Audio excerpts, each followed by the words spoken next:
So, ayan guys, tikman natin to. Sobrang init pa nito. Oh, look.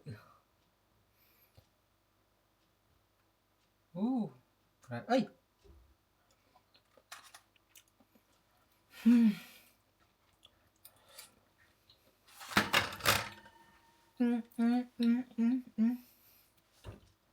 So good.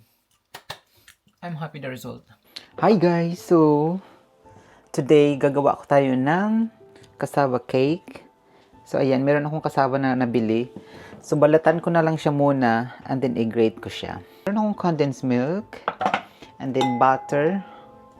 And I have coconut milk. Ayan. And then, meron din akong cheese. Ayan, may cheddar cheese dito. So, balatan ko muna siya and then i-prepare ko the rest of the ingredients. Ayan. Oops. Tingnan nyo, oh. Kudkurin na natin, o i-grate na natin tong cassava. So, mabilis lang siya gawin.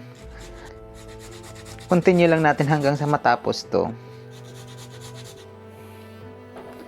So, ito, oh. Ganyan lang siya ka-fine. So, hindi na natin siya tanggalan ng water. Hindi natin siya pigaan. Lagyan na natin dito. Uy, parang marami to, ah. So, ganito na siya, oh. Ang bango. So, ayan, lagyan na natin ng isang kanang milk. Try natin. Parang hindi talaga siya kasya.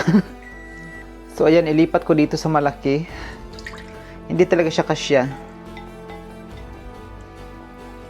And then, lagyan natin ng isang condensed milk.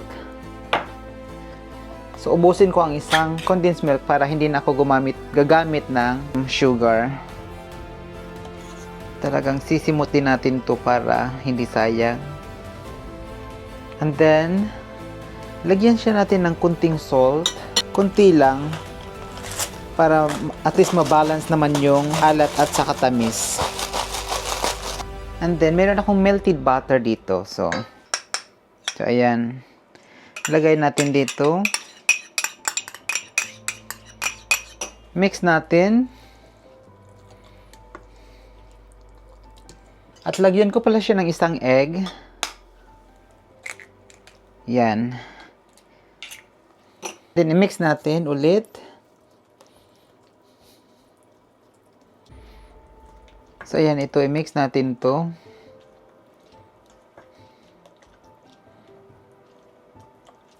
Perfect.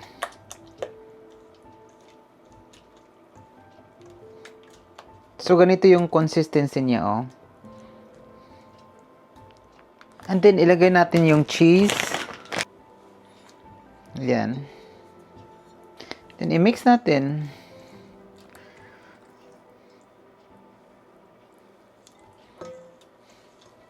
So, ganito lang yung kasimple. So, pwede kayong gumamit kahit anong cheese. Basta easy melt na cheese. Bango. Ayan. So, pwede na to. And dito, lagyan natin ng tig-isang cup. Ayan. Huwag natin siyang masyadong punuin.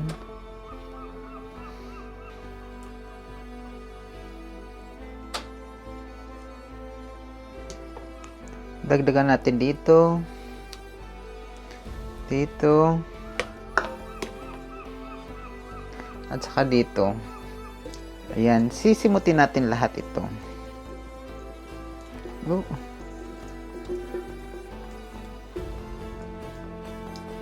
Perfect. So, ganyan lang siya.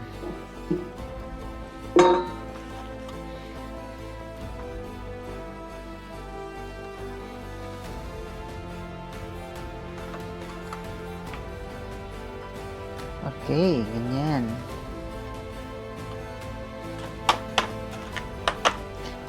And then, saka natin siya i-cover ng foil.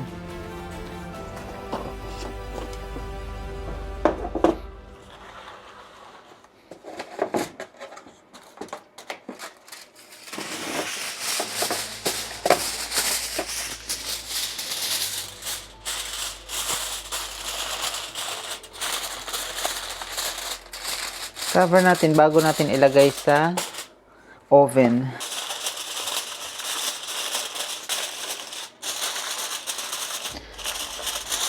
So, ayan. Ready na to para sa oven.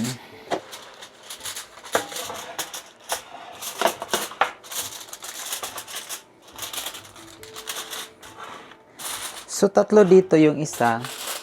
Sa kabila na. So, ayan. Lagay na natin dito mga 40 to 45 minutes.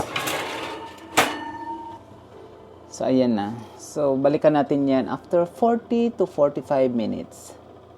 So, for filling, I have 1 egg yolk.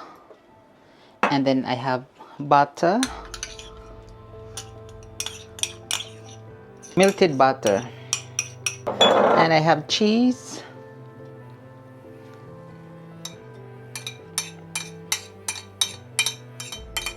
I have milk.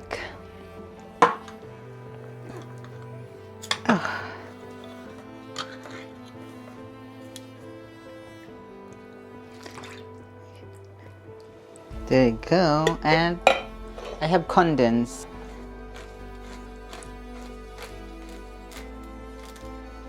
Actually, dito ko siya ilagay kasi lulutuin ko siya.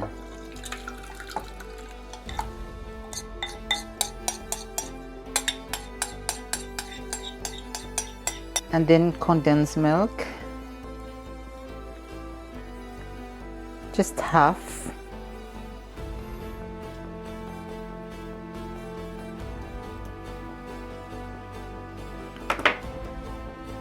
That's it. And then, lulutuin natin siya. So, yan. Lutuin natin to.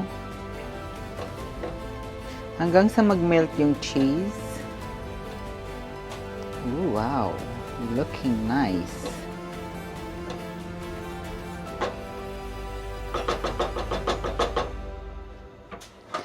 So, ayan. Tanggalin na niya. Oh, careful, careful. Careful. Yeah, put it here. That's it. Be careful. So this is it. Oops. So ayan. Check natin to. Ooh, perfect. Perfect siya, Joy. So, exactly like 50 minutes na nasa oven siya.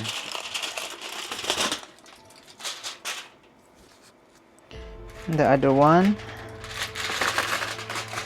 Grabe, beautiful naman ito. Para sigurado, luto yan. Gawin natin is, gamitan natin ng toothpick. Yan. Ay, perfectly cooked. Yan. Bongga. So, hayaan mo natin na mag-cool down. Tapos, ilagay natin yung toppings niya. So, ayan. Nag-melt na yung sauce. Yung cheese. So, lutuin lang natin yung coconut milk.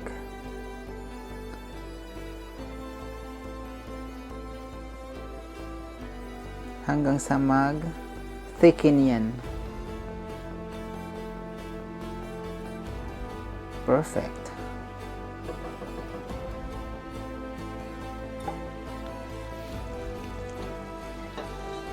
So, ayan, malapit na. Nag-thicken na yung sauce. Yan. Kunti na lang. Siguro mga 5 minutes pa. And then, pwede na siyang ilagay sa cassava. Bongga kaya ang sauce, oh.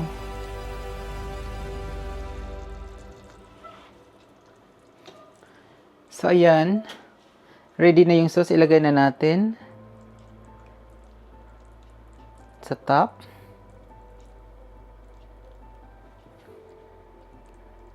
Perfect.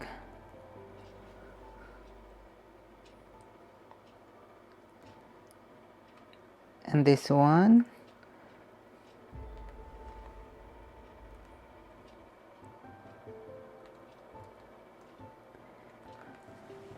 Bongga, kasya na yung ano talaga, yung sauce.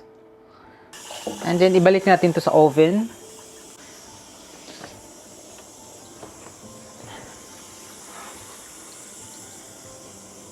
Ooh. Oh la la.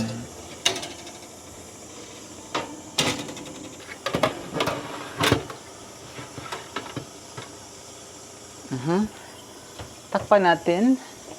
So, tanggalin natin hanggang sa mag-brown na yung toppings niya. Okay. Look at that, guys. Might take the whole shelf out then. Do you take them out or just... Yeah. To put it here. Oh, careful. Oh my God. Brown a little bit more. Oh no, that's enough. I'm sure. Wow, look at this. Whoop, whoop, whoop. Really good. Oh my god, I'm so proud of myself.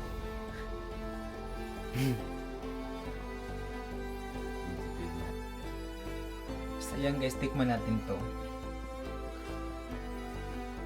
Sobrang init pa nito. Oh, look. Oh, ay.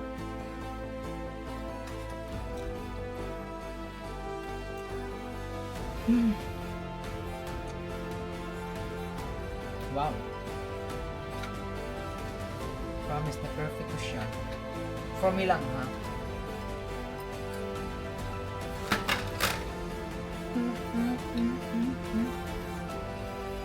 So good. I'm happy the result. Bye!